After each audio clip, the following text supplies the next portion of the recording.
So, a few videos ago, I started a series called the 10 Steps to Start Your Business. And the reason I started this series is because a lot of people want to start a business and they don't know how, they don't know what steps to take. No one tells you, and those that tell you don't tell you in detail. So I wanted to solve that problem by stepping you through the 10 steps to start a business. And one of the earlier steps, I believe it's like step 2 or 3, is legal formation. So in this video, we're going to cover the difference between the two main types of business formations, which in my opinion is a sole proprietorship and a limited liability company, the LLC. So stick around, and I will say it every day and on every video. If you are enjoying my content, please like, subscribe, and hit that notification bell. It helps me out. It helps me keep giving you this content and encouraging you and helping your business grow like I'm helping my business grow. I'll be right back with you. Hey YouTube, it's your girl, The Real Teddy Talks, educating you daily on entrepreneurship, your hustling, your grind, and building generational wealth. And today we're going to talk about the legal formation of your business. I have had sole proprietorships and I have had LLCs.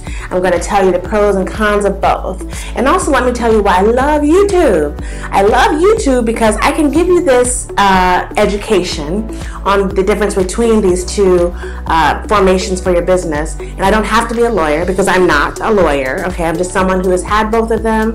I can read and I can regurgitate. So I'm going to tell you the difference between the two.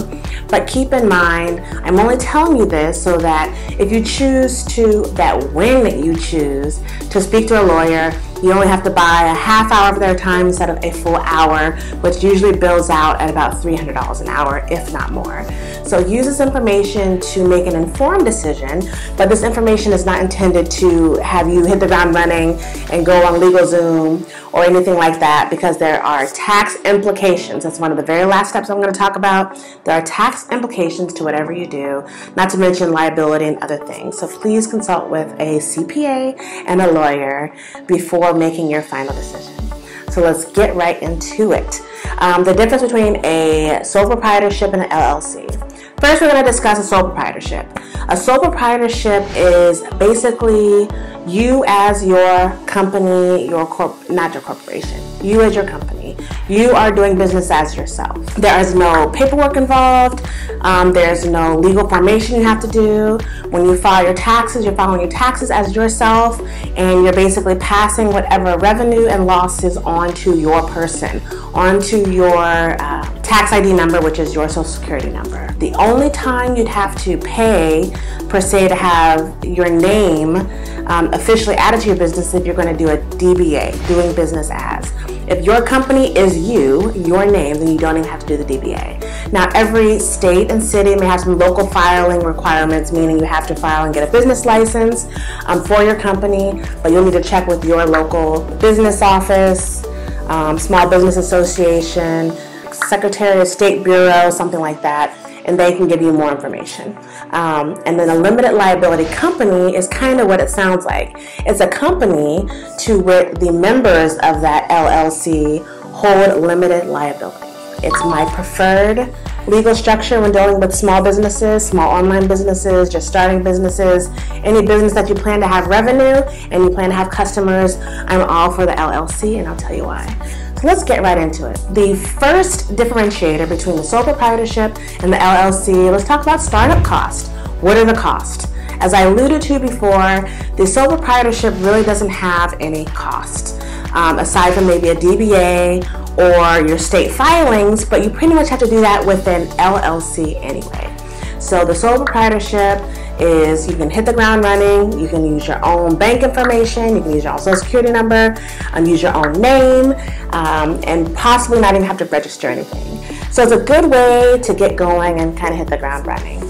So when you have your LLC, you're going to at minimum have your articles of organization that needs to be filed with the state and your operating agreement. The articles of organization is what's really going to get you in the door. It's what your state's going to keep on record and which you may have to update quarterly or annually to ensure your LLC is running up to par. Your operating agreement is something that only has to be kept with you, but if there's more than one member of your LLC, you'll need to establish that.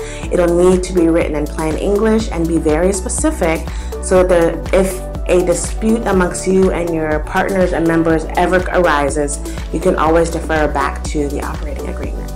Now, when you file this paperwork with your state, it can range anywhere from, I would say, $150. I've seen estimates as low as $50. I haven't seen $50 for all of those things. So $150 up to thousands of dollars if you decide to use a lawyer.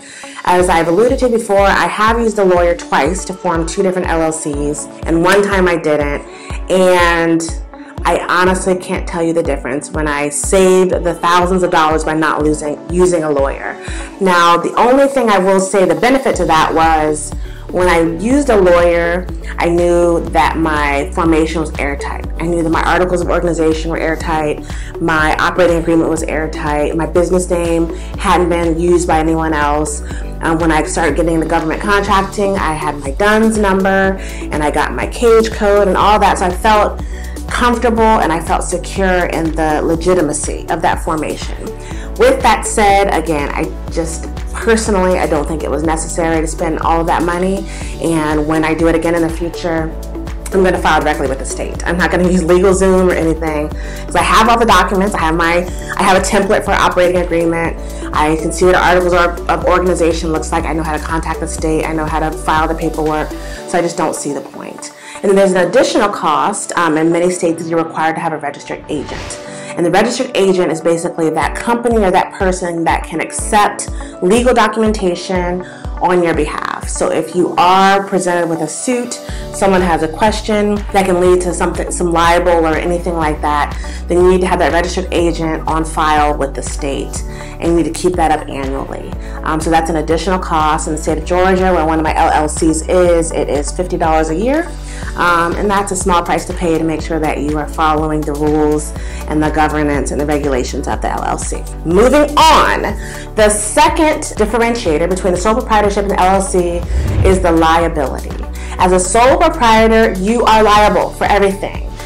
Anything that the company does is directly passed through to you as a person. I know people talk about suit and lawsuit and libel and infringement and all that all the time, but it's so true and it's so real. I mean, I've done a YouTube video and I get a lot of my music off of Storyblocks, which is I pay an annual fee to use the music, and I used my music that I paid for, and someone put a claim against that video. So when I get monetized, or had I been monetized, they could have had a claim against any money I would have made off that video. And it was all legit, all legal, and I still had to put a response to the claim and notify them that it was legit, and then I had a legal right to use the music. So I say all that to say you have to have your crap in order, and suit and claims and lawsuits are real, right? And that's why I just don't recommend sole proprietors, because you just never know when it's going to go bad, okay? So as a sole proprietor, you are liable. On your tax statements, on your tax return, it is your social security number on there, it is your name on there. Even if it's a DBA, it's still you. So you are liable for everything that happens in that company directly, right? So let's switch to the limited liability company. It's called limited liability because you have limited liability. You are not responsible for the debts of your company, and it works the opposite direction. Your company is not responsible for your debts. So if you get yourself in a whole bunch of personal debt, the IRS or creditors or the debt people cannot come and collect it from your company, and vice versa. If your company is sued, you make some bad decisions, there's bills that are coming due you can't pay. Once those claimants have exhausted the equity in your company, they cannot come after you. And I think that is so well worth the few $100s or even thousands of dollars if you use a lawyer that you'd have to pay to get that set up. I mean, just to have that peace of mind, right? Keep that peace of mind, in my opinion, as a non-lawyer. Go with the LLC so you have the peace of mind. And that takes me into the third differentiator between the sole proprietorship and the limited liability company, which is the corporate veil. I did not know what this was until a few years ago, but I've heard the expression piercing the corporate veil. their corporate veil attached to the limited liability company in specific is there are annual requirements, sometimes quarterly requirements, that you must do as a limited liability company. Those are usually something like you must file minutes, meaning you must give minutes saying that you have reviewed your paperwork or your company and these are the things that changed with the articles of organization or the operating agreement or nothing, and you have to file that in your personal files, and you potentially have to file that with your state that you're registered in. It also includes annual filings. Sometimes it's income filings, sometimes it's proof of meetings. You definitely have to do your registered agent and a few other things. So you have to be meeting these annual or sometimes quarterly requirements, or if someone is trying to put a claim against you and you hadn't done those things, then they could do what's called pierce the corporate veil. So all of the liability protection granted to you by your limited liability company is now broken. It's fragile, and someone can pierce in there, and then they can get your personal assets because you haven't been doing what you're supposed to be doing as an LLC.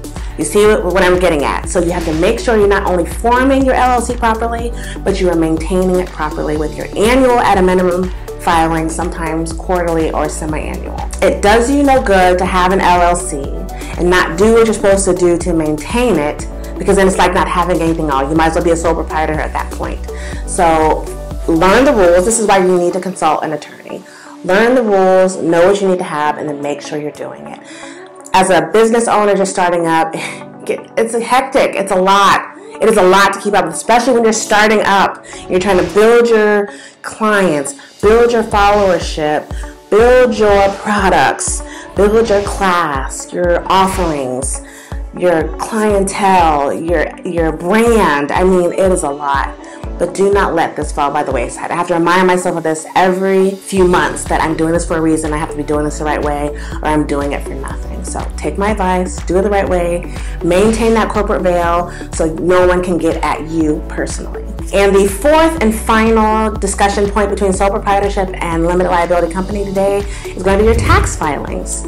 So when you file your taxes as both a sole proprietorship and a limited liability company, you're going to file your 1040 and you're going to use a Schedule C. The main difference is as a sole proprietor, your Schedule C is going to have your name or your DBA name attached to it and your social security number. As a limited liability company, it's going to have your company's name and the company's EIN. That is your tax ID number for your company. I think the taxes that you pay with the LLC, and I believe the sole proprietor is the same, 15.3% as of last year. So that's as of 2020. It may change this year in 2021. Not sure. But you're going to still file your taxes on the Schedule C. And it's good to have that LLC because you can pass off so many expenses, so many operating expenses, so many utilities, use of your vehicle. I have another video that talks about all that. A lot of this can be passed on to your company, your LLC, in the form of expenses, and that will help lessen your tax liability. So I highly recommend the LLC. If you can't tell, I like the LLC. If you're enjoying my content and I've given you all the stuff you need to know so you can talk to your lawyer and CPA, please make sure you like and subscribe and hit that notification bell on this video to keep me going. There's one final layer to all this that I'm not going to really get into, but I'm going to mention it, and that's the S Corp. I've heard about the S Corporation a lot, wasn't quite sure what it was. It's basically an additional tax filing. So the LLC, limited liability company, is a is a legal entity of legal status. The S Corporation is just a tax status. And the main difference with the S Corp and the LLC is with the S Corp, you are paying yourself as an employee of your company. So you are taking a reasonable salary. I don't know what the level of reasonableness is, but you are taking a reasonable salary from your company. And then you only pay additional income tax as profits on what exceeded that salary. So sometimes if you're making a lot of money, it behooves you to file your taxes as an S corporation. I haven't got there yet, so I will find out here soon what that is. I was going to actually dig into that this year and see what the benefit or non-benefit of it is. But with everything I've said, please do talk to a lawyer, talk to a CPA, and get the real skinny and the real in and in. And don't say that the Real Teddy Talks didn't give you the real scoop. Invest in yourself just 1% a day, reach your exponential greatness, and have phenomenal results at the end of the year. This is The Real Teddy Talks, signing off.